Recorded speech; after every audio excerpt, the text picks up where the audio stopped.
Olá, bem-vindos, bem-vindas, bem-vindos todo mundo que está aqui no segundo dia do Relampeio.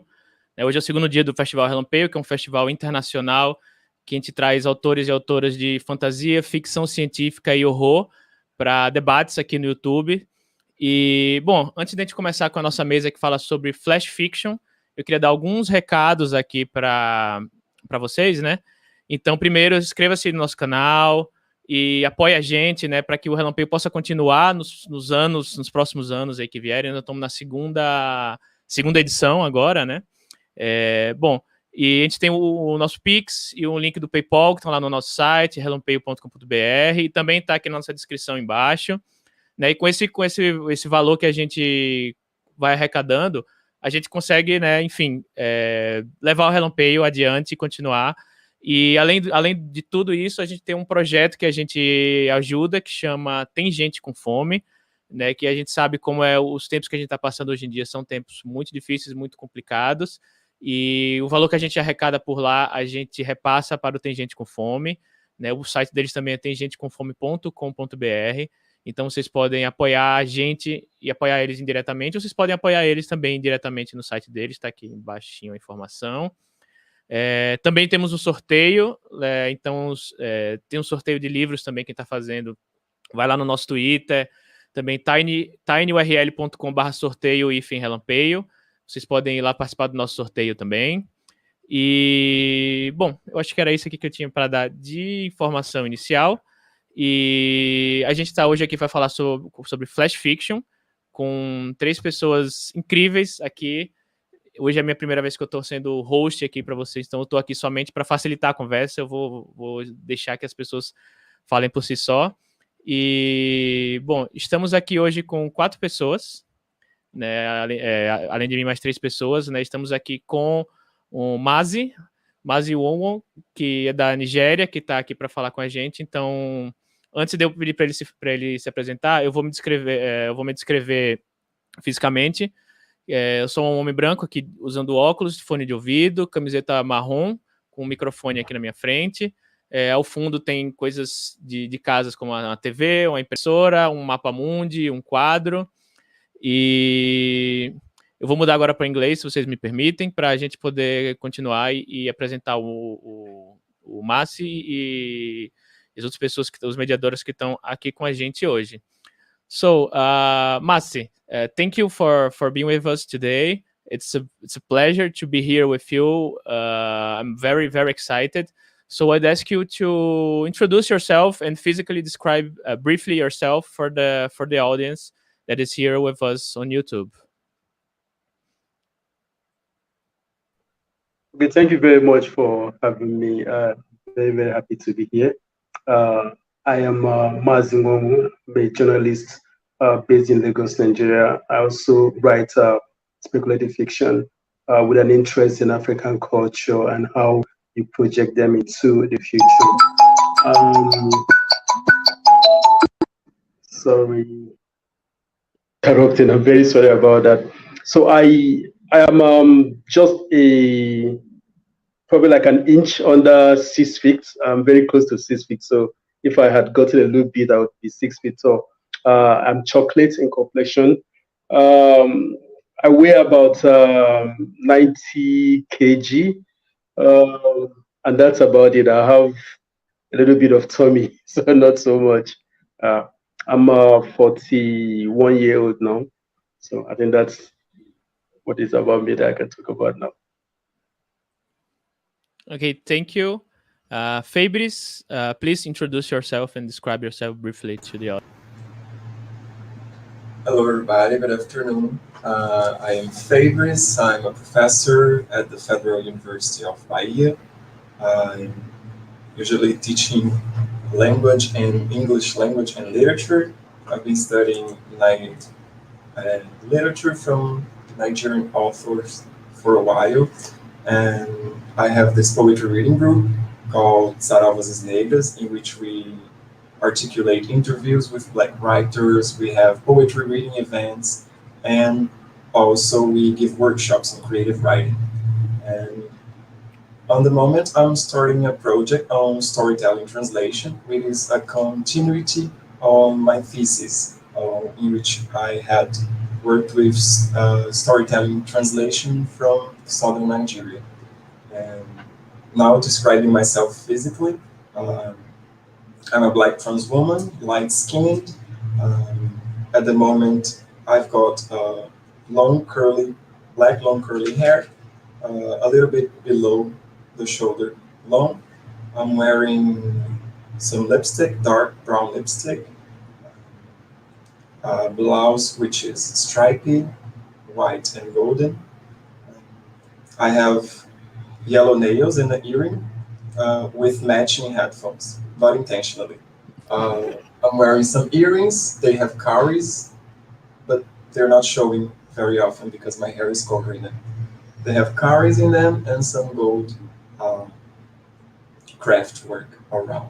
I think that's it. Okay. I'm tall, but you cannot see. And I'm not wearing shoes, so you cannot see either. So Fabrice, I think I'll have to do mine again. Your description is so like if I close my eye, I can see you. But at that, if people close their eyes, they can see me. That was very beautiful. I think I have to go ahead and describe myself all over again. Great. Taina, please, your turn. If you want to describe yourself and tell a little bit about yourself as well. Hello, my name is Taina Elise. I'm from the metropolitan region of Belo Horizonte, a city called Ribeirão das Neves.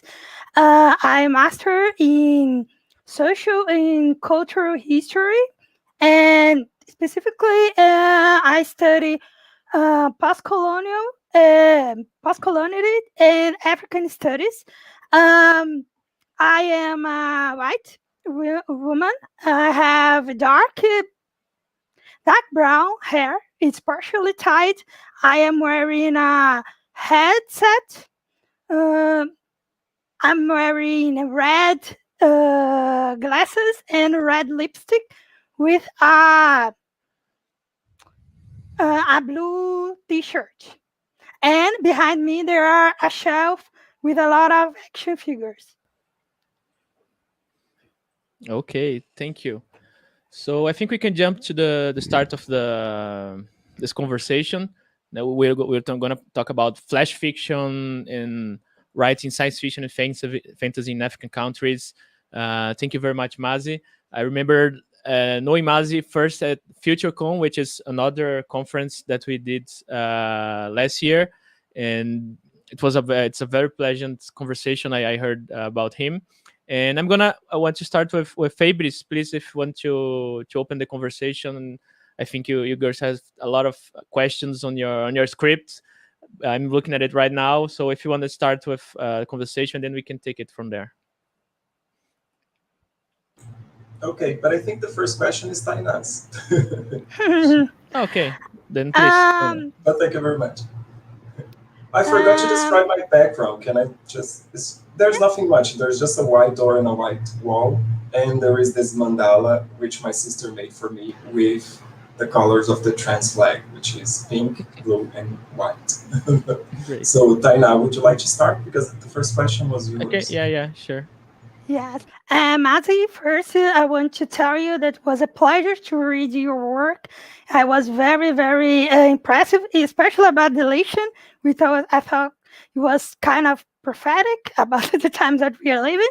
So first, I want to know how is the general perception of science fiction among Igbo, Nigeria, and the African as you were inserting in the market?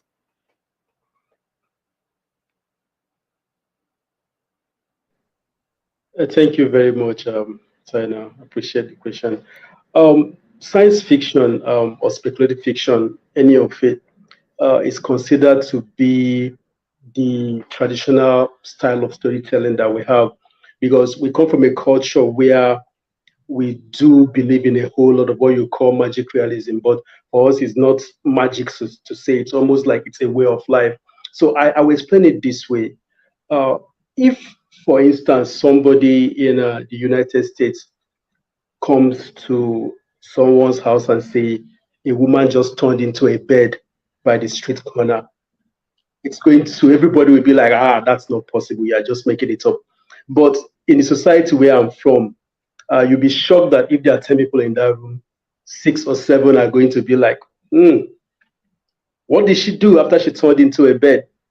So the question is not, are you lying? The question is, we believe there's a possibility that this woman could have turned into a bed. So for us, speculative fiction is actually very, very traditional to us, which is why most times when people say, do Africans write science fiction or do Africans write speculative fiction, we're always shocked at that kind of question, because it is what we do. It is part of our life. It is part of our history.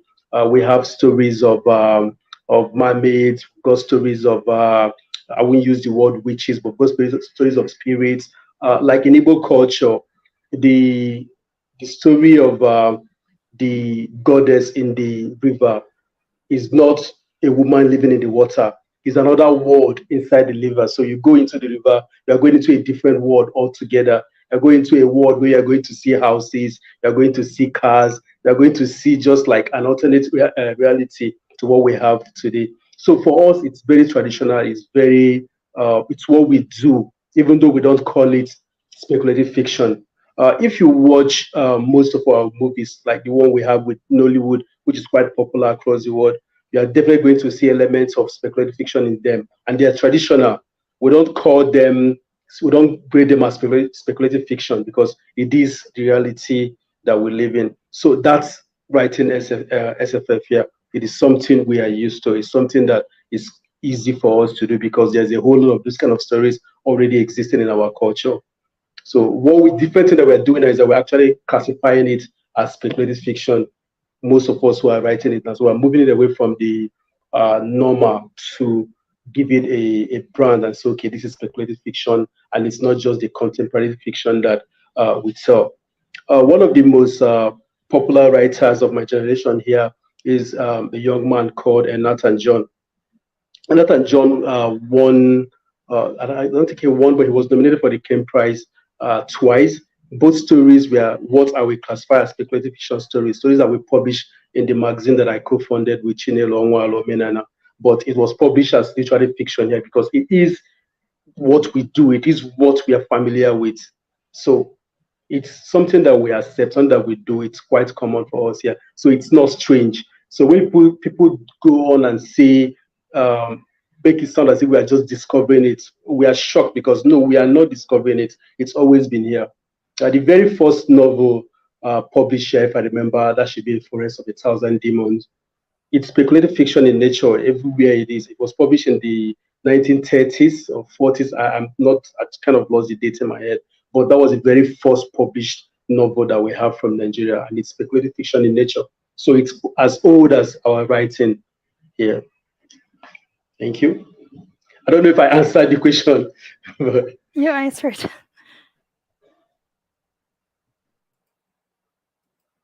Okay, thank you, Mazi. Fabris, you wanna carry on? Yes, I really appreciate your answer and your comments. As a professor teaching literature currently, including teaching a short story component now, in which I recently included your work after the invitation to this course. I'd just like to comment on how important it is to hear you talking about your work and talking about the concept, because this is very, very important for students, and especially here, and in this context in which we are having each day more Black students in the Brazilian universities, which doesn't to be our reality. So we have affirmative actions nowadays that are making it possible, besides many other strategies, for us to be in the university, and myself as a professor as well, who included. I am part of this, and it's really nice to hear and to be here talking to you about your work. And our next question would be about the magazines that African writers can send their work to. Which are the magazines around there? Which are the ones we publish, the ones you recommend for us, especially as that are starting reading now your work, and other kind of works that has this dialogue with your work and this purpose of writing. That's beyond science fiction. Maybe you could say part of the ancestry of storytelling. And congratulations on your skills as a very skillful storyteller. I'm really, really impressed. And so far, Rainmaker is my favorite story. I was very touched by the plot. Okay, thank you very much, and thank you for taking out time to read my work. For all of us writers, that's the reason why we write these things, so that people will read them and get to relate with them. So I appreciate that. So for Nigeria and for Africa as a whole, speculative fiction didn't come easy to us in terms of having places where we can send our work to. And like I said, it's almost an irony, because this, like I said before, it is what we do. It is the nature of the kind of stories that we tell in our homes, that our mothers tell to us at night. That's the nature of the stories that we tell traditionally. So it's kind of shocking that when we did a classification and we said, okay, these stories are science fiction, these stories are fantasy, it wasn't accepted initially. So it got to a point where you have people who actually organize competitions. They'll put a caveat that says, if your work is speculative fiction, we are not going to take it. This was how it was. I know Ned Okora, for the American Nigerian writer, at a point in time complained seriously about that particular caveat that people put in their competition. And because she was like, it is as hard, writing a science fiction story is as hard as writing a literary fiction story. So we founded the magazine Omenana, I and Chinelo Onwalo, that should be in 2013, 2014, to sort of provide a place for writers like us who write science fiction and fantasy to have somewhere they can send their work to. So since we founded Omenana, we didn't know it's going to get as big as it got, but it got very, very big within the continent. It became like the one place that most writers of science fiction and fantasy know that if they send their work to, it's going to be accepted and it's going to be treated with respect. Before then, we had Saraba Magazine. They were the ones who published Deletion, one of my short stories. I can't remember the year that was written. But one of the editors was a very good friend of mine, and he told me that, look, you have to submit it, let it go through the process, and if we think it's good enough, it's going to run. So I was happy when they selected it based on merit, and it was, for many of us writers in Nigeria who do speculative fiction, it was like the first time that any major magazine here could take a work of that is actually science fiction in name. So we had Saraba then that gave me that shot. Then we had Brittle Pepper, which is they just did their 10th year last year, that they published the African Futurism Anthology, which Jamaica is a part of. So Brittle Pepper over the years actually accept science fiction and fantasy work. They were one of the major magazines, so to say, that opened the door for writers of science fiction in West Africa. In South Africa, you've got Jungle Gym that's been there for years, that sort of caters to that market. Kalahari Review also does take science fiction stories. The thing is that at the moment now, I don't think there's any magazine in Africa that will turn down a work of speculative fiction. None. And also, somehow, over the last few years, almost all the writers that won the Kane Prize, or most of the writers who are nominated for the Kane Prize and won, were actually writers of speculative fiction. So we've come a long way from when people used to say we don't accept this type of stories to when it is the default setting. So I think we've come to a point where people are very much accepting of the fact that, look, this is our normal storytelling and it is okay to tell these stories. And writers are a little bit more bold to sending their work out there. So yeah, there are a lot of magazines. There are a lot of new ones. There's an Open Country magazine just started a couple of months ago. They also take work of speculative fiction. We have Lulwe. Lulwe, I think, is Kenyan or Ugandan, if I'm not mistaken. They also take science fiction, but they're not exclusive. I think Omenana is probably the only one in this that is on its own side, kind of, it takes all type of science fiction, all types of fantasy, all types of magic realism, whatever. So, but there are a whole lot of other magazines out there, and more are coming up by the day, which we are very, very much happy about, because now we are sure that even if Omenana shuts down tomorrow, we are still going to have places where people can send their work to. So there are a whole lot of magazines. I'm even sort of minded to go get a list and just fill out the list of these ones. But off the top of my head, Pretty Paper, Omenana, Roadway, Open Country, Kalahari Review, Jungle Gym. There's the this magazine from Kenya that was set up by a collective. I've forgotten their name. They will kill me because they just published one of my short stories last year in the anthology. I'm sure they're going to kill me for forgetting their name, but it's in Kenya. It's a collective of writers from across Africa. I know in Nigerian, Richard Ali is now the managing editor. Now I can't remember the name, but I know that Richard is the managing editor. So they hold a host of other magazines, a lot of them. So the point is, it's no longer an issue of a scarcity of where writers can send their story to. We've gotten to the point where it is, where are the writers who are going to write these stories? And the writers are there, and they're increasing in number by the day. So that's where we are. I hope that. Sorry. So I said, I hope that answers the question.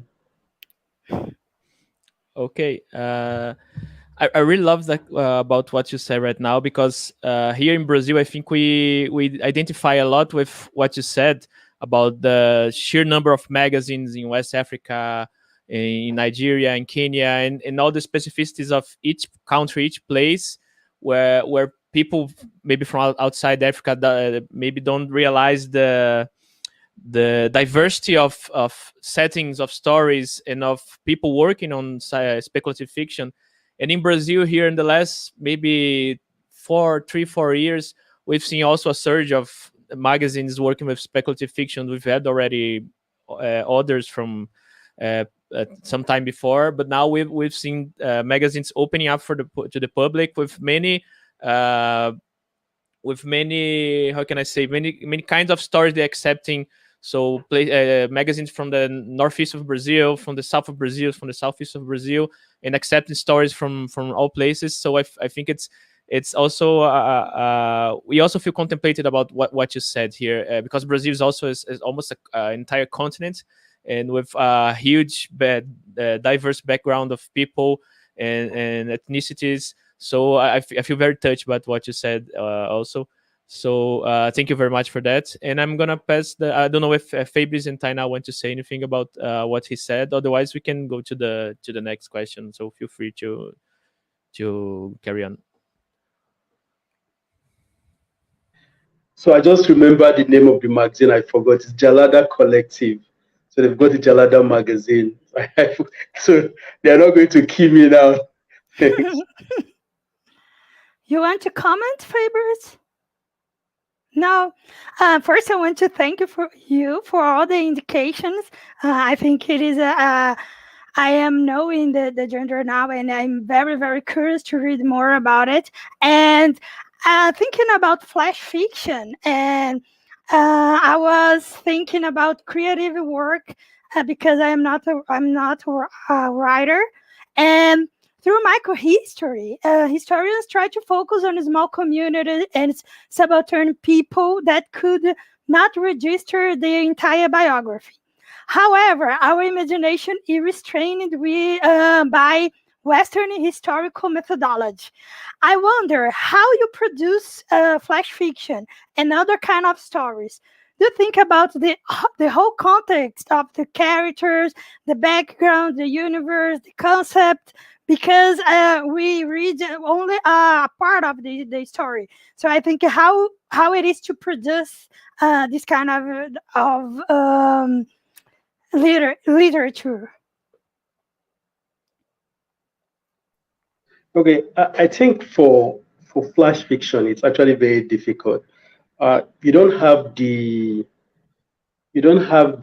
what's the word now, liberty that somebody who is doing a longer work has. to take their time and build the world. You know, for literature, a teacher of mine told me, Biavanga Wainana, who is studied late now, a Kenyan novelist and essayist, he taught me a couple of years ago in a writing class called Farafina Literally class that Chimamanda Adichie set up. So he said something to us that stuck to me. It was like, if you're writing a story and you have a man who can fly, anybody who is reading that story should believe within the context of your story that that man can fly. So they don't come out of that story asking you or asking themselves, how could this man fly? So it means within that story, you've made it possible for them to believe that nobody asks why Superman flies. Nobody asks why he can shoot bolts of lightning from his eyes, or what. We just believe that he does it within the concept of the context of the DC universe. So that's why it's kind of very difficult for people who write flash fiction to sort of capture the whole concept of the world within which that story is set in. But I think skill now allows a lot of people to maybe think more about the emotion, think more about the feeling, think more about how that particular character is relating to that particular event, not the entire gamut of the world which the story is set in. So it means that within the space of 500 words, you can actually capture a story that is solid and that can even compete with a story that is 10,000 words.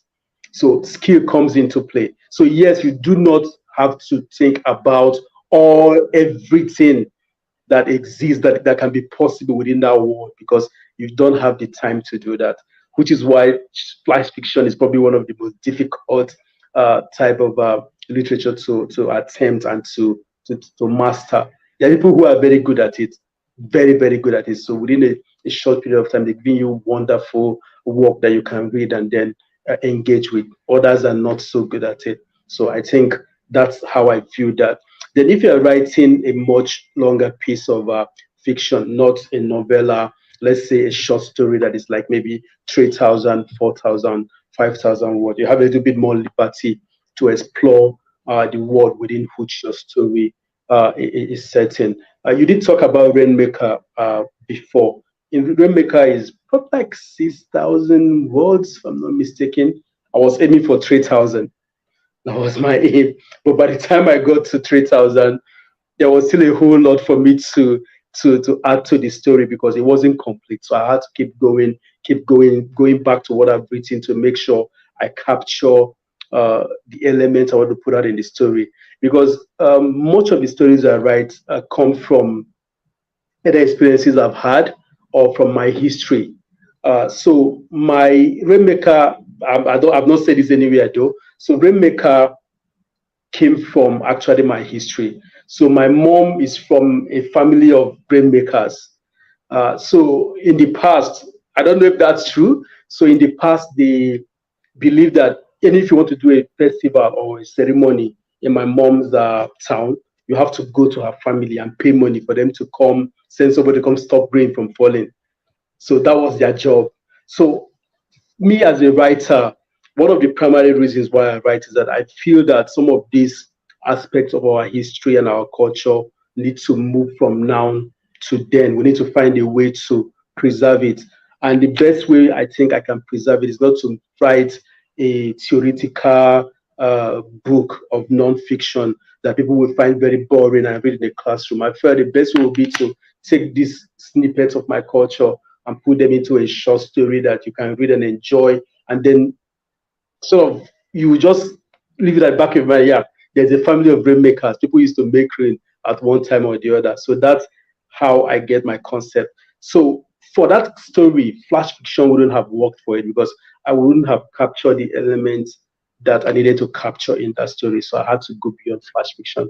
So but for flash fiction, people who are very good at it would have taken maybe an element of that story and done something very, very beautiful with it that will still work very well, and maybe even set in the same world that I set Rainmaker. So I don't know if that answers the question. No, you answered it. The Rainmaker has all these context is so complex that I was wondering, oh my God, how he make this word, and how you were saying it's very significative that you came with that from your history. So it's very beautiful. Now we know about the background too. Fabers. Okay, I thought Thiago was going to mediate. That's okay. I'm going to ask you a question. I'm glad you talked about the Rainmaker. It was very nice to hear about the process. Now we have a question about deletion from a student of mine. Her name is Tailana. She's a student on the short story course I'm teaching here at UFBA on English language storytelling. So I shared some of your short stories in an interview online and asked them to make questions for you that I would be able to interview. And she comments that she decided to read Deletion, and she was very touched by your work. She was very sad and cried because she related a lot with the current situation in which she lost friends, she lost neighbors. So when she identifies with the characters' pain, and then she shared a little bit of her emotions. So she was very touched about your work. And the question is, let me read to make it fair. So the way you describe the character's feeling and thought is fascinating.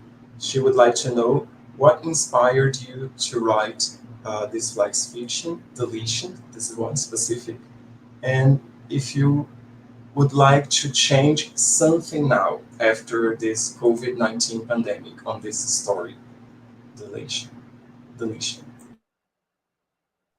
Okay, thank you very much, and please extend my kind regards to her.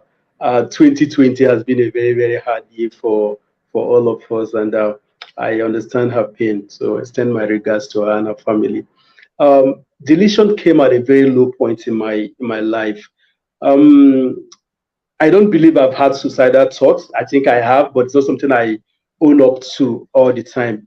But it came at a time when I was thinking seriously about death, and I was wondering, if you know you are going to die, how would you prepare for it, and how would you meet it? So that was what was in my mind when I wrote Deletion. It was supposed, I planned for it to be a story that is very fast paced, that is not even about feelings, that is more about reality, about what somebody is facing. And I wanted to go through it with her day by day until the end. But when I started, I got so involved in the emotional part of it that much of what I wrote in Deletion is about the feelings, and I'm happy that your student got that. It was more about feelings than, like, I didn't paint the word. I doubt if you can close your eyes and see the word that Deletion is set in. It could be today. I didn't talk more about the word, so it was almost as if the entire story was written in Banke's head. Yeah. So I don't know if I can change it. I know I stopped writing. I know I hadn't finished when I stopped writing. I just got to a point and I was like, I can't go on with this story anymore. And maybe if I go back to it today, I'm probably going to continue writing it, shorten some parts of it, and maybe get to a point where we get to find out what happens to Banke. Did she get cured? But I also felt that maybe if I get to a point where Banke meets the scientist that was trying to link up with her, what's going to happen? Am I going to take her to the scientist and then end up breaking her heart and not giving her any hope? Or am I going to get her to the scientist and then kill her off? I know I couldn't bring myself to kill her off, so I sort of said, let me just leave it here and just leave the suspense. Whatever anybody reading wants to be the end, let that be the end of the story. So, but yeah, it was actually an emotional story that was written so much from Banke's feelings point of view, and I'm happy the students liked it. It was also the time when I was thinking, I was still so much into this reality fiction or literally fiction part of my head, when I was asking myself, do you want to write speculative fiction or do you want to write literary fiction? Because back then, that was still the time when it was difficult for me to get a piece of pure speculative fiction story published in area. So it was actually very literally in nature, in the way it's written. I tried so much to downplay the science, downplay the speculative nature of it, and bring up those elements that people who enjoy literary fiction tend to like a lot. So that was what I did with that story. So would I change it? In view of the COVID pandemic, would I make it about the COVID pandemic? Maybe. I think it sort of fits in because COVID, many people who have COVID, I'm not so sure because with COVID, there's still an iffy thing with somebody. I've had COVID, and yeah, so there's still that. It's not like a death sentence, like when somebody says for sure you are going to die because this cure, there's no cure for it. Yeah. So I don't know if that answers the question. Thank you. Please, Taina. No, I just want to comment to say that even though there are all of these crashing feelings, I thought in the end it was very hopeful. I thought this feeling about things are getting better, and so people who want to read, even though says a lot about our situation now, the end is very hopeful, and I am assure you that you will enjoy the story. It's very good. Thank you, Taina. Fabrice, I think you have a question about Mazi. Sure, thank you very much. I'm sure that Taina Lopes will appreciate your answer, and we will be commenting during our classes. Now, before we go to the audience questions, I would like to ask you a question about translation, which is something I'm very interested in. So, were you ever translated to another language? This is the first question before. Because yes. Yes, but I've not seen it yet. So Francesco Verso did a translation of works by African writers. I think it's coming out this year. It's future fiction, translated into is that Spanish? I've forgotten. Yeah, that's bad. I think it's Italian. Yeah, Italian. Yes. It is Italian. Yes. How can I forget? Yeah, so that's coming out later this year. I've not seen it, so I don't know what it looks like, but I was kind of very happy that somebody liked my work enough to want to give it to people from other languages who probably don't read English to read and experience, and that was good. That's my first time. I hope there will be others because I'm excited. Yeah. Do you have plans?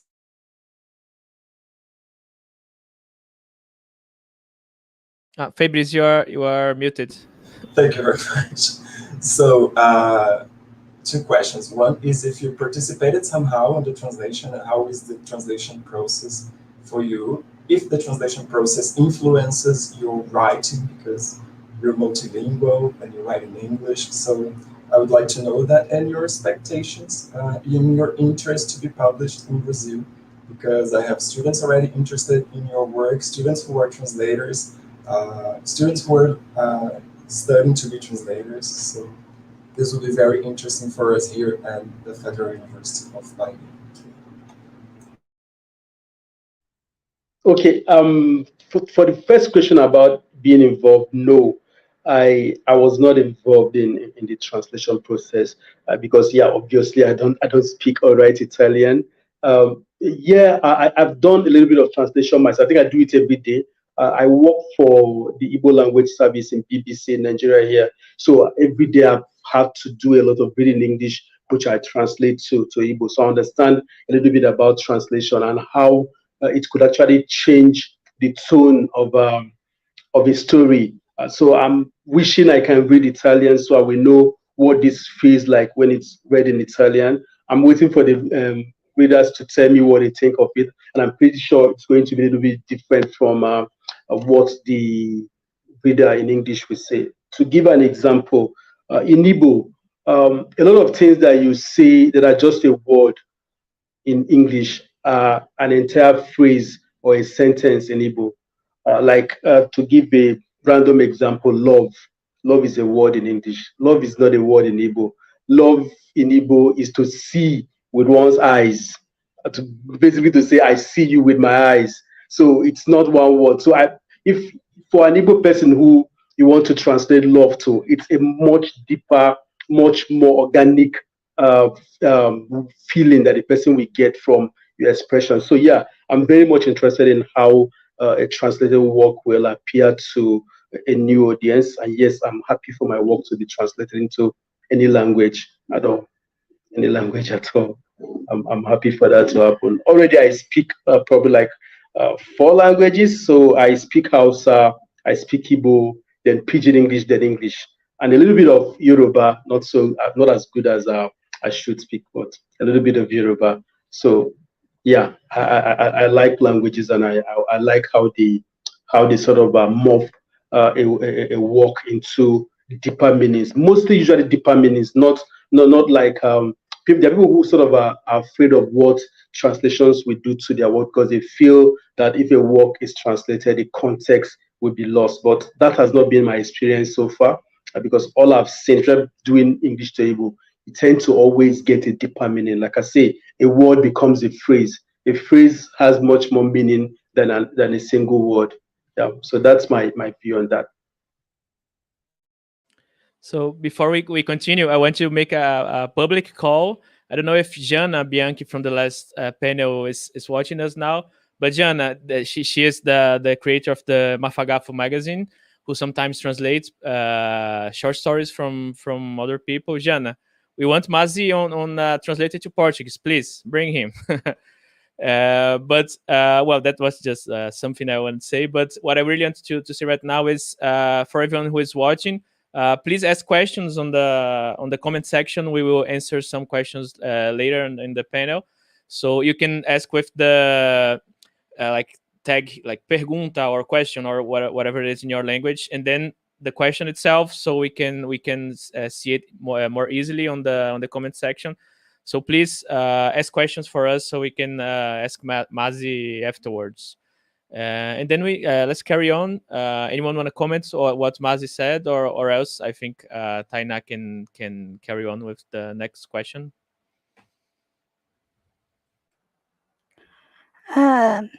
Thank you. I hope that the work of Mazi comes to Portuguese very soon, because it's a great work. And I think you already comment about how the traditional culture have an influence in your work.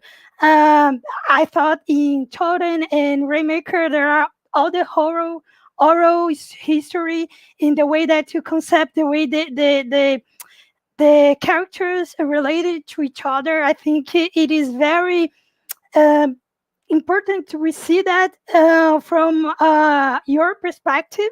And as a Igbo man, I want to know if you think about the way that there is a stereotype in the industry, and the way that you write, I think about decolonizing it, thinking about to make this image not only about Africa, but as we said, as a Nigerian, as an Igbo, there are so many layers of culture in Africa, and how important to you to write, to be a writer, to be the person who are telling this story about African and through science fiction. Okay, I said something before about having this need to preserve my culture. A couple of years ago, I got to a point in my life where I was asking myself, who are you? Who are you? My name used to be Fred Nwonwu. That used to be the name everybody knew me by. So everybody calls me Fred Nwonwu. For the first 6-7 years of my career as a journalist, I was Fred Nwonwu. I got to the point where I was like, what does Fred mean? So for me to get the meaning of my name, I had to Google it, Fred. I got to know the meaning, but I was like, yeah, it means that, but why do I have to Google to find the meaning of my name when I have a name, Chiagozie? Chiagozie in Igbo basically means God has already blessed. So I was like, if my name is God has already blessed me, why then do I need to go get another name that I don't even know what the meaning is? So I was like, I'm not going to use that name anymore. I still keep it as my middle name because it sort of ties me to the work I've done in the past. So I'm somebody who is very conscious about his culture. I'm very conscious about where I'm coming from. I was opportuned to be a child and visit my ancestral home where you go outside to just see monkeys everywhere in the trees, to see green snakes everywhere. The monkeys were totems that were protected because they are believed to be totems of the clan. So these green snakes, not the mamba, there's a mamba green with a yellow belly that is very dangerous. But there's a green snake with a white belly that we see as a representation of peace. It belongs to a goddess called Aka. So we call it Agwaka. Agwa is snake. So we see the snake as a protector of children. This was in the 80s and then 90s. After a while, we didn't see these stuffs anymore because the more my culture got eroded, the more people started killing these animals, and then the animals disappeared because the snakes were so tame that you could hold them in your hand and they're not going to bite you. The monkeys were so tame that you could stretch out a piece of corn or whatever to them and they couldn't take it from your hand. This was in the 80s. It no longer exists. My kids won't see it.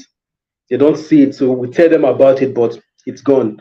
So as a writer, for me, that was one of the biggest factors that pushed me to ensure that whatever story I'm writing, I'm projecting my culture. I'm trying to leave something for my kids and those coming after them to see. When I was a child, I used to visit my grandfather and my mother's place, and I remember when a man that is of a certain age dies, about 8 days after he dies, if I'm not mistaken, no, 7. So we have this in Igbo, we have these 4 market weeks. So every week is 4 days. So each of those days in the week is a market, a big market. So you have Nkwo, which is a market. You have Afo, which is the name of a market. You have a K, and you have Uru. So those are the 4 days in the Igbo week.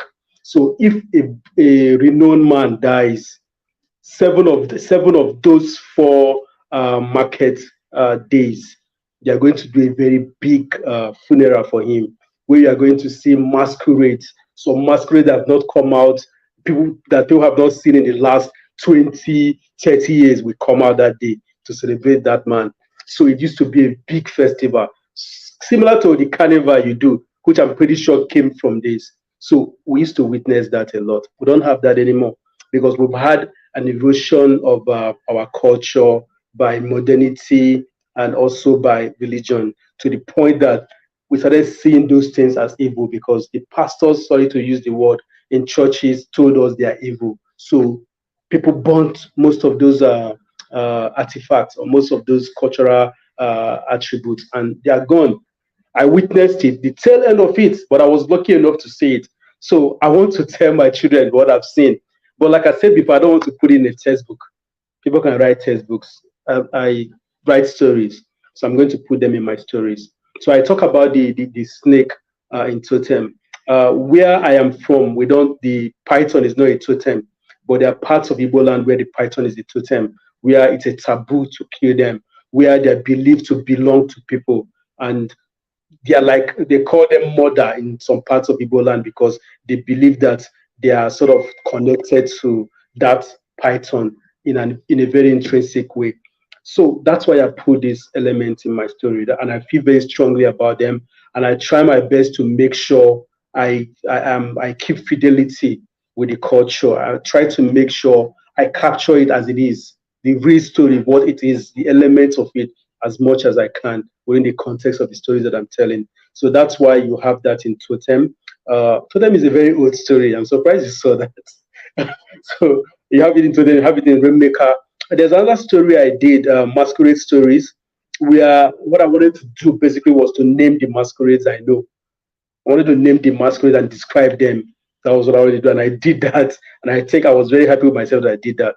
I will write that story differently now, but was kind of happy I was able to do that, because these masquerades are going. They are no longer what they used to be. And no matter how I tell these stories, my fear is that I can never convey the ill that there's this, I don't know how to describe it. There's this feeling that I felt as a child seeing these things that I try to convey.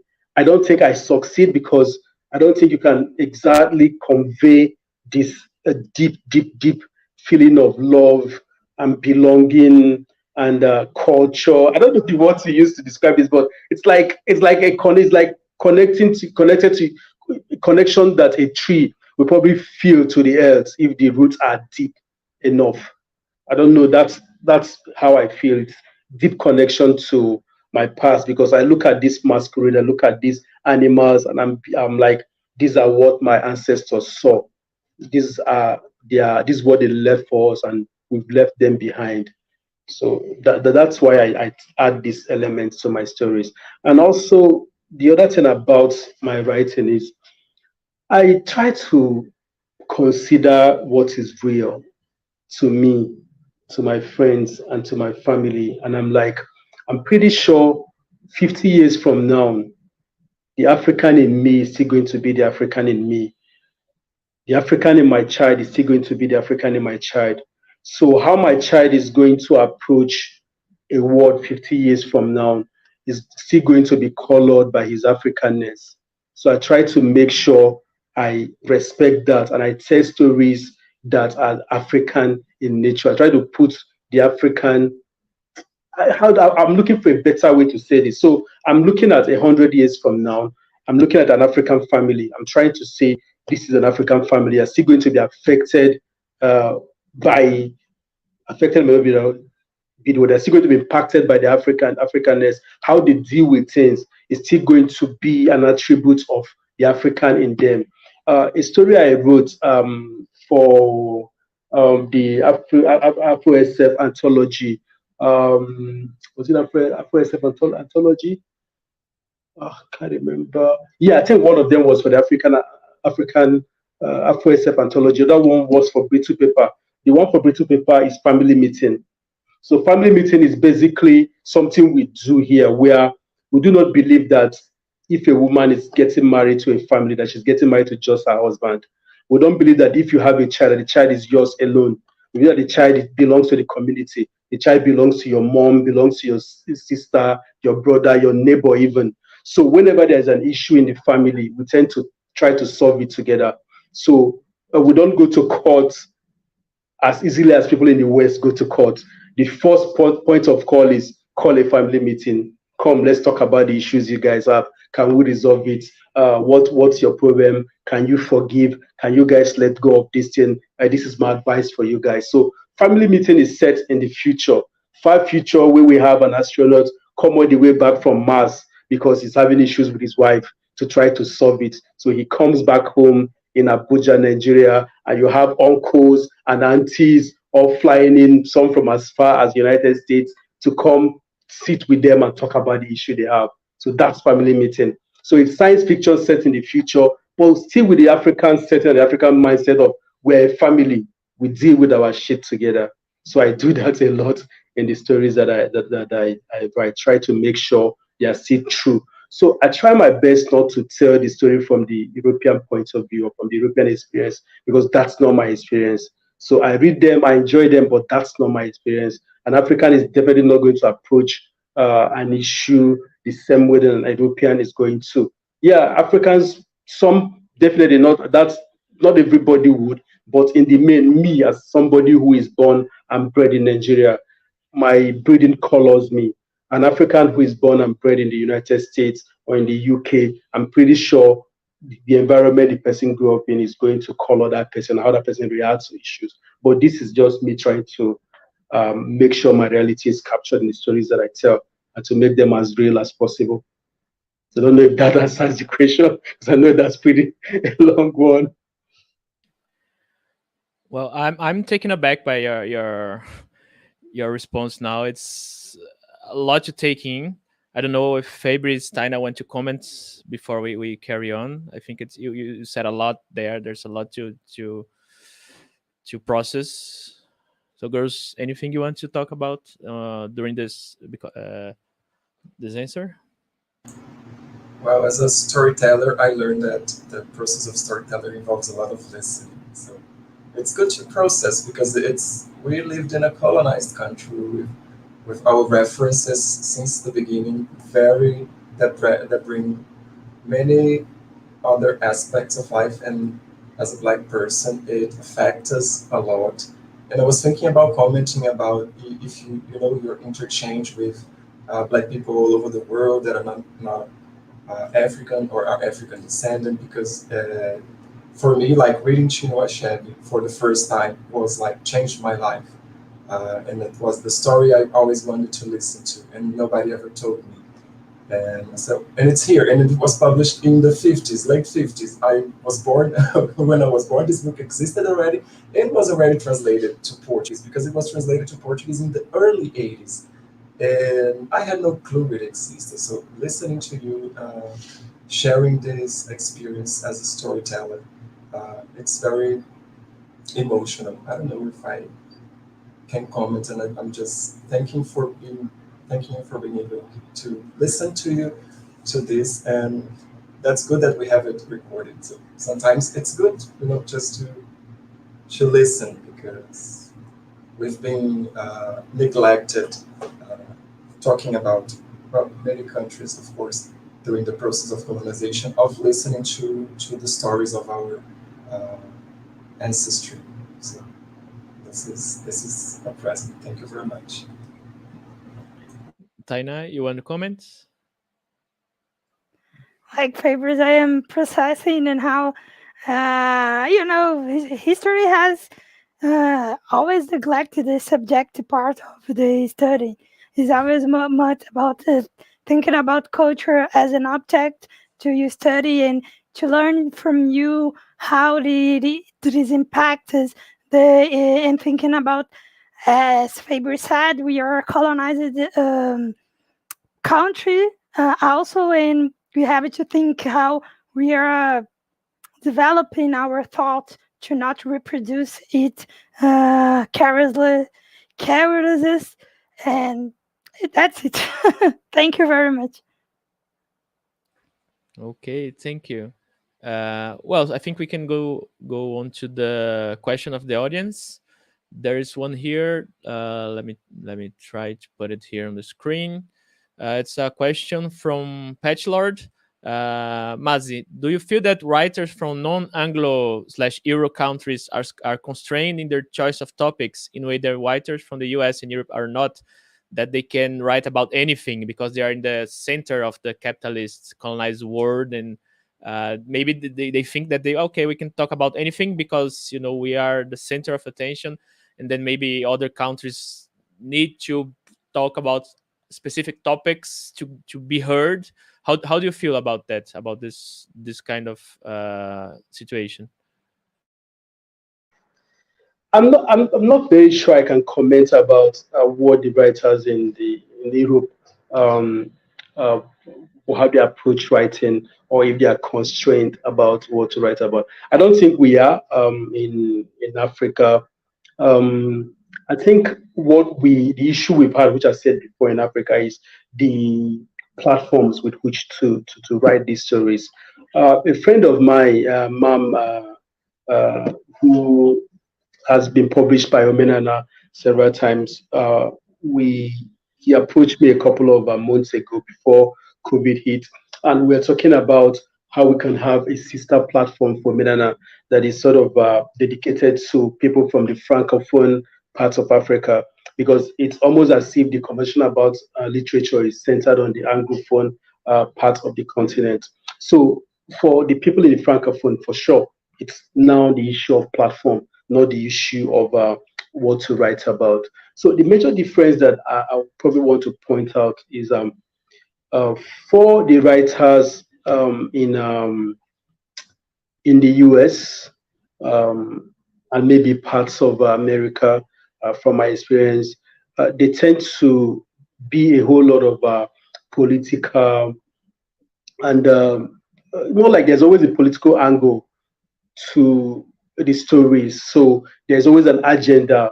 Maybe not always, but people tend to write with an agenda. So people talk about Afrofuturism for instance. That's not just people writing. That's a movement. So it's like a cultural, political movement behind Afrofuturism. We're talking about African futurism now. It is not cultural. It is not political in the way that Afrofuturism is in the US. So African futurism is African writers who write about Africa in the future. So individual writers approach that topic from a purely storytelling point of view. That's what I've seen. That's what we witnessed in the African futurism anthology that Pretoria published last year, and a couple of other stories that we've done in AfroSF. It's purely people talking about their stories, just want to tell stories. So, and maybe because that's a lot to do with Africa being so diverse, Nigeria itself being so diverse. So you've got, for instance, Nigeria, we're talking about 400 languages, distinct languages, not mutually intelligible languages, which means you have 400 and something different cultures, different stories of origin. So there's no way they are going to have the same view about what they should talk about if they want to write a story. Yeah, there are a lot of similarities. There are a lot of places where we have common ground. Like we probably have the same feeling that people in Ghana, in Sierra Leone, in Kenya, South Africa have about colonialism, because we all share that colonial experience. But I'm pretty sure we're not probably going to have the same when it comes to maybe culture, because our cultures are not the same. It's not one monolithic culture in Africa. Yeah, we may have the same feeling about how religion is impacting our culture, be it Islam, be it Christianity, but there are also very diverse views on other topics that we have. So that's what I think the difference may be between what we do here and what people do maybe in Europe, maybe in Africa. And also, there's also a point that I think may be controversial. We have always had an oral storytelling history here. So much of our stories were not recorded. Much of our stories were passed on from word of mouth, from tales. And because they are not recorded, a lot of them were lost. So in Europe, they've been recording stories. So you have this sort of, I think it's like a concept where what's new? What's the new thing you are going to tell me? But for us, there's a whole lot of new things that we've had in our past that we are discovering that we have to tell. The world has not heard our story. I talked to somebody about Black Panther last week, and I'm like, I'm not a fan. I'm not a fan. And it was like, why are you not a fan? I'm like, I'm not a fan because that's an invented country in Africa. It doesn't exist anywhere. None of the stories, yeah, you took bits and pieces of stories from across Africa, but it is not real to me. So I'm not a fan. I enjoy the work. I'm a fan of comic books. I'm a fan of Black Panther as a comic character. I can engage with it. But then I'm not, for me, it's not like this big thing that happened to Africa. It didn't happen to Africa. It happened to Americans in the movie theaters. So that's what I feel. Yeah, I'm also happy that, yeah, Black Panther gets, it's something that sort of drew the consciousness of a lot of diaspora Africans into letting them engage with Africa. And I hope they do engage with the real Africa, not the Wakanda Africa, because that will not be doing the rating. So the point basically is that the world has not heard our stories. So we have a lot more stories to tell than maybe the United States has to tell, than maybe Europe has to tell, because it's been told over and over and over. We are the ones who are just beginning to tell our stories by ourselves. The ones they told in the past was told, it's our stories told by others. Now we are telling our stories by ourselves. And that's why a lot of us feel serious pride in the fact that we can do that, and the fact that the internet allows us now to communicate and talk about writing in Nigeria and writing in Brazil. So I don't know, I'm sort of trying to answer the question as I understood it. I don't know if I succeeded, but yeah. Fabrice, Tainá, want to comment?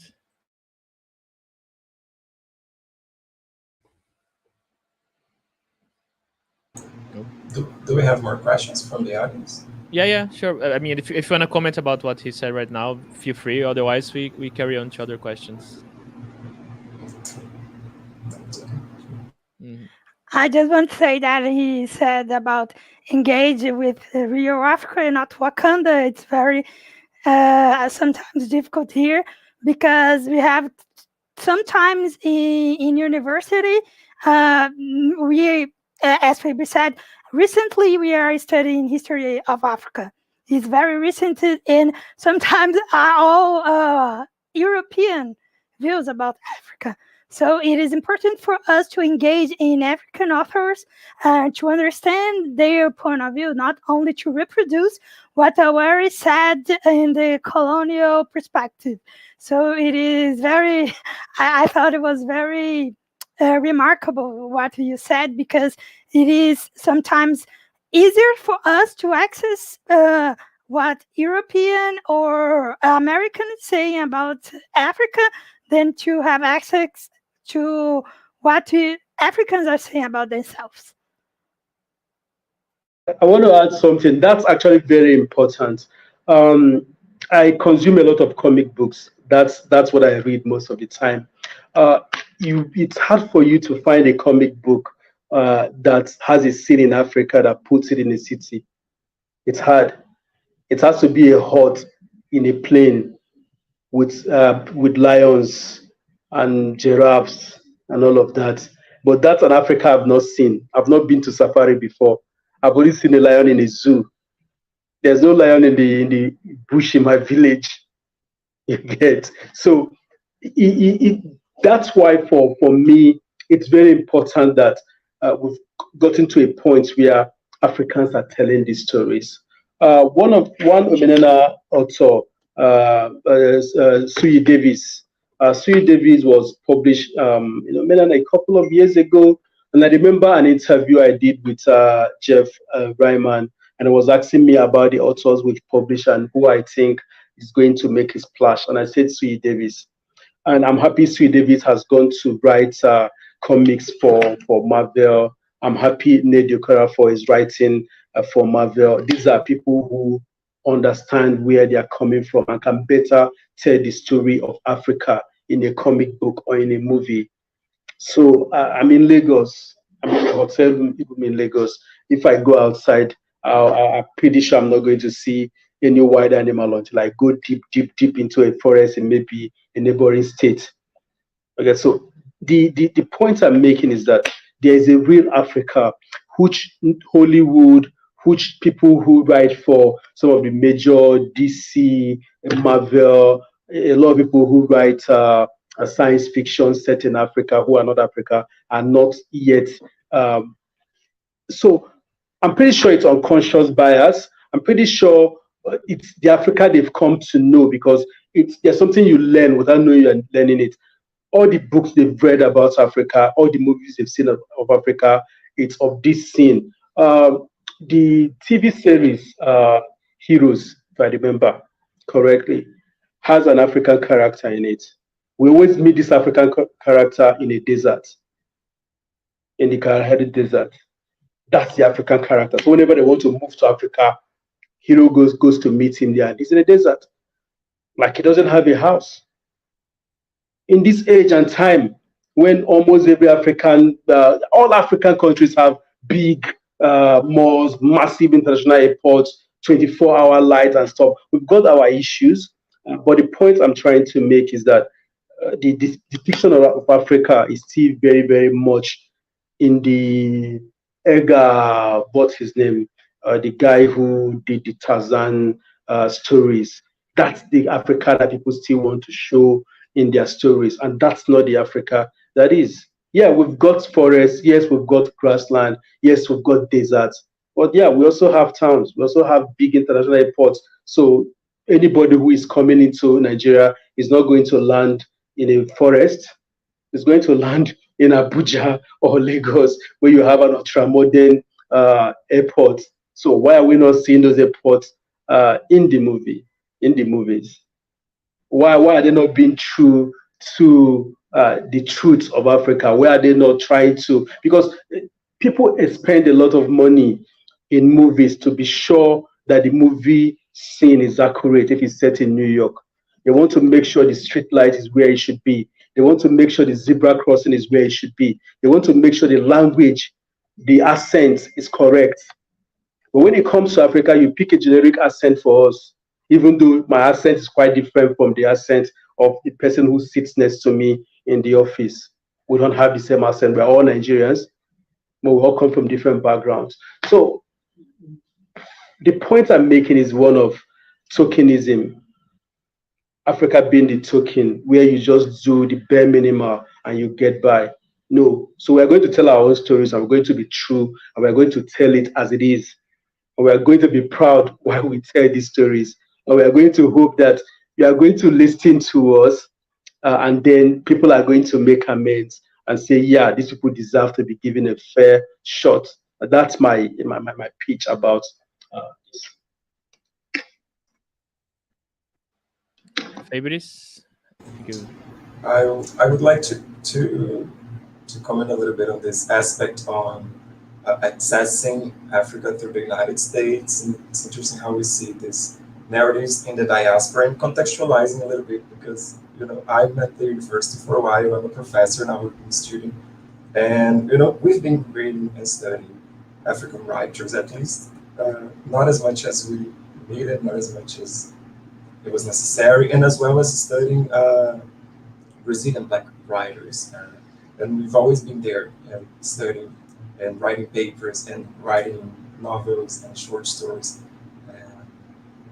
Of course, the thing is, when we study literature in Brazil, we have as I started studying storytelling after reading Chinua Achebe, Giovanni Gosedici, Paulina Chiziane in Mozambique, I started being fascinated about the storyteller as a character, and the writer, not as a writer, but as a storyteller, as Chinua Achebe calls himself, as Chimamanda, Paulina Chiziane in Mozambique. And in Brazil, we have Conceição Evaristo, in which I had the chances to interview her sometimes, to be around her, of course, to read a lot of interviews and watch.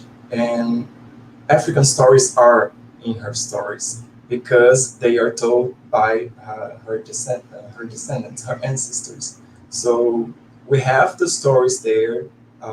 A lot of the story of slavery, because of our context here, is how do we say, is part of the narratives and the consequences or recent generations right after slavery, and the storytelling is there. So I think the storytelling is a connection, and through our ancestry, even if we don't necessarily read African writers, but of course everything is necessary, everything is important, and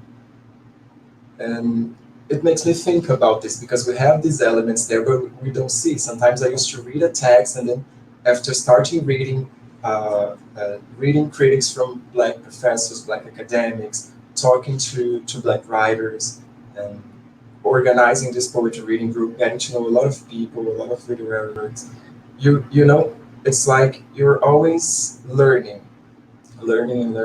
from this perspective, but sometimes it's there and we don't know it's there. And it's easier to go to a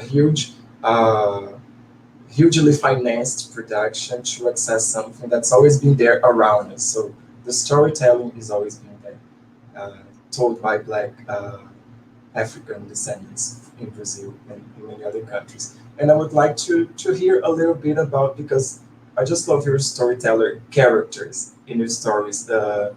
In The Rainmaker, beautiful. And also there was another one I was fascinated. I think it's Encountering Mr. E. Is it the name of the story? Yes. The storytelling, like the storytelling character there is, I was so emotional, so I almost cried. I don't cry a lot, it's very hard for me to cry, but I would probably cry if I wasn't a Capricorn. It was so beautiful. So I would like to know how how it is to come up with storytelling characters. I don't know if I was going to make a question again, but I felt like asking this. Because for me, this is something that fascinates me, African stories and stories from Black writers in the diaspora. And this is our connection. This is how we survive. We continue connecting. So I think for me it's a very Igbo thing. It's a very, very, very Igbo thing. So I think the average Igbo child grows up. The mothers tend to be the main storytellers. The fathers tend to be the ones who give moral instructions, which are usually in stories. So our stories always have a reason why we tell them that you get at the end of the day. So growing up, I got a lot of stories from my mom. So it's almost impossible for me to get into writing a story without thinking about it from the character, from the eye of somebody who is telling the story, if that makes sense. So if I want to think about the story of how the tortoise got the cracks on its shells, I think about my mother telling me that story and how she was telling me the story and the songs that accompany. So our stories are not like straightforward storytelling where you just tell it from beginning story, and that's the end of my story. No, it's a story that has a lot of audience interaction. So we get to the point where we need to sing, we need to act, we need to get a refrain. You get people to sing and sing along. That's how stories are told, because it keeps you engaged, keeps you connected to the story, so you don't miss any part of it, because every part of the story works towards the end. In that, if you remove any part of it, it's not going to be complete. So I think unconsciously, the idea of storytelling in Igbo land is to make sure you're engaged from the beginning to the end. So I think that's what we bring to a lot of the stories that we tell. The other point I talked about moral instruction is, instead of telling you do not lie, it's not good to lie, or do not be greedy, it's not good to be greedy. We tell you about the tortoise who needed to go for a feast in heaven, and the birds go for the feast because they can fly, and the tortoise can't fly. And to get to that feast, he needs to borrow feathers from the birds.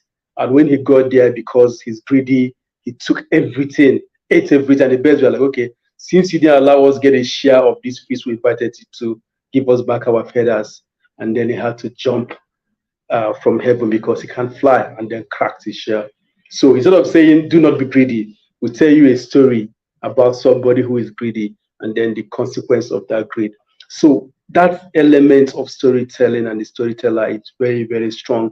And we just imbibe it unconsciously.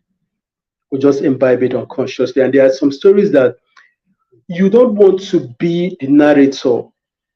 Maybe it's controversial. Maybe you feel it will be better told if you are sort of removed from it. So you put in the word of a character in your story. That's what happened in Encountering Mr. E. Mr. E is actually a real life story, to a point, to the point of there being a man who is called Mr. Elua, and he's Mr. E. And he told me about how he killed his commanding officer during the Civil War. That's the true story.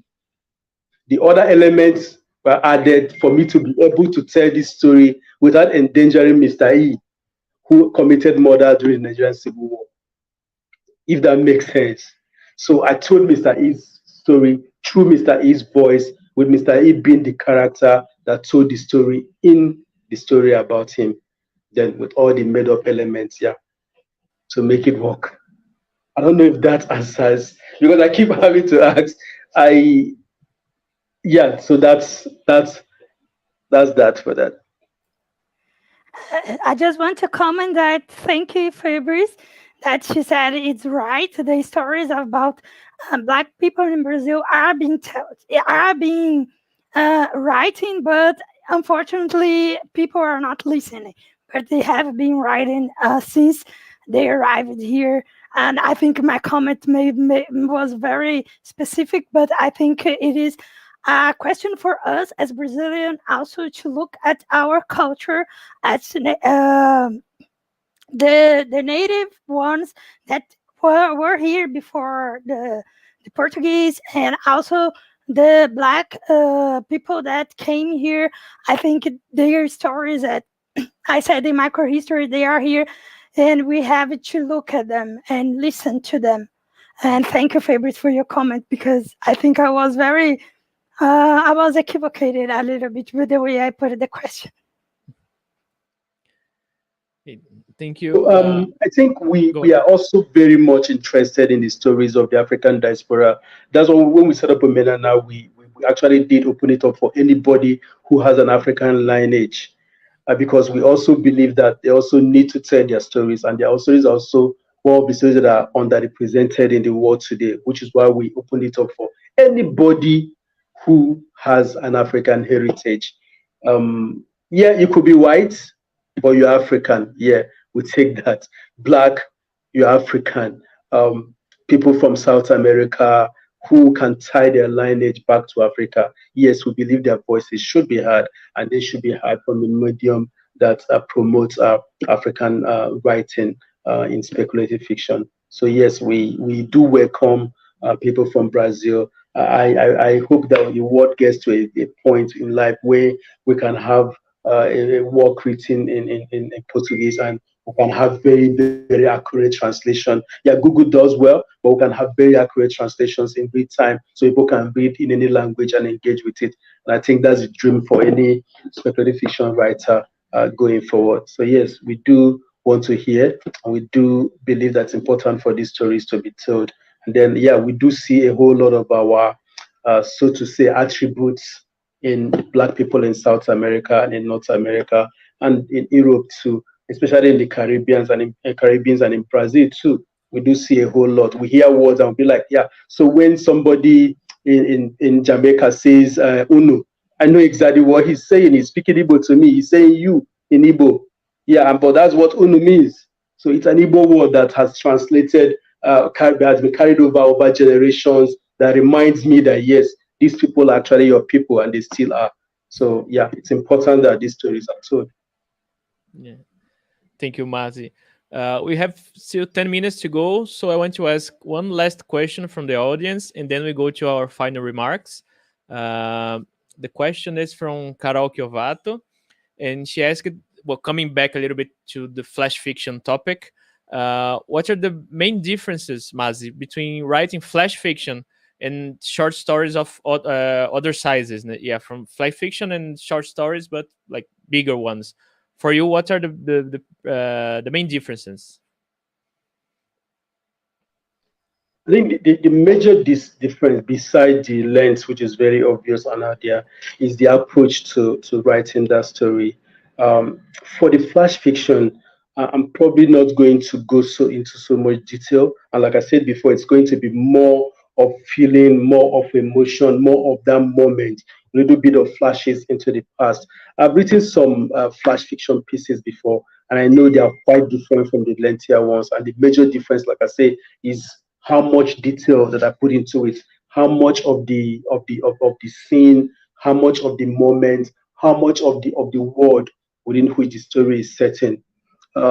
I'm trying to remember one of the flash fiction pieces I've written in the past to use that as an illustration. So I wrote a story a couple of years ago about a man that was driving on a boat. The man was in a boat and was thinking about the future, and the man doesn't have shoes. So the man was sort of considering the fact that I don't have shoes.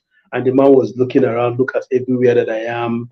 There is oil in the water. There is oil in my paddle, the paddle of my canoe as I'm paddling. So it was more about emotions. It was more about feelings. It was about what the person was saying at that moment. It was about what the person left at home, and the fact that he's going to go try to get some work to do because there was nothing left for him to do at home.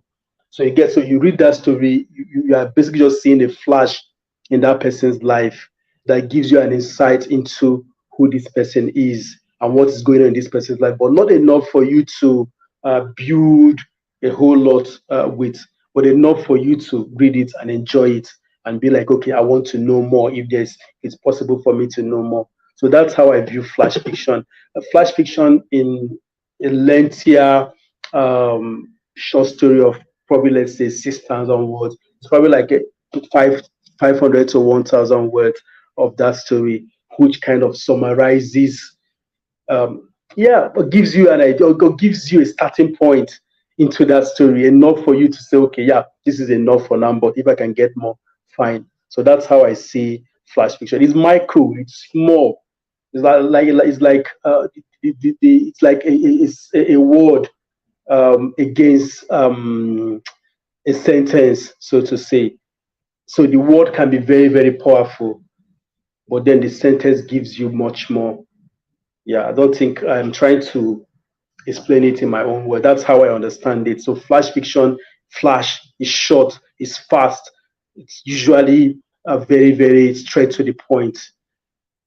And then you tend to show a whole lot of your writing skill when you do flash fiction, because you need to show a lot with so little words. Yeah, so some people are very good at it. I'm not that good at it. Yeah, so that's how I view it. Okay, thank you. Taina and Fabris, want to comment about that? Okay, then we can go to our final remarks then.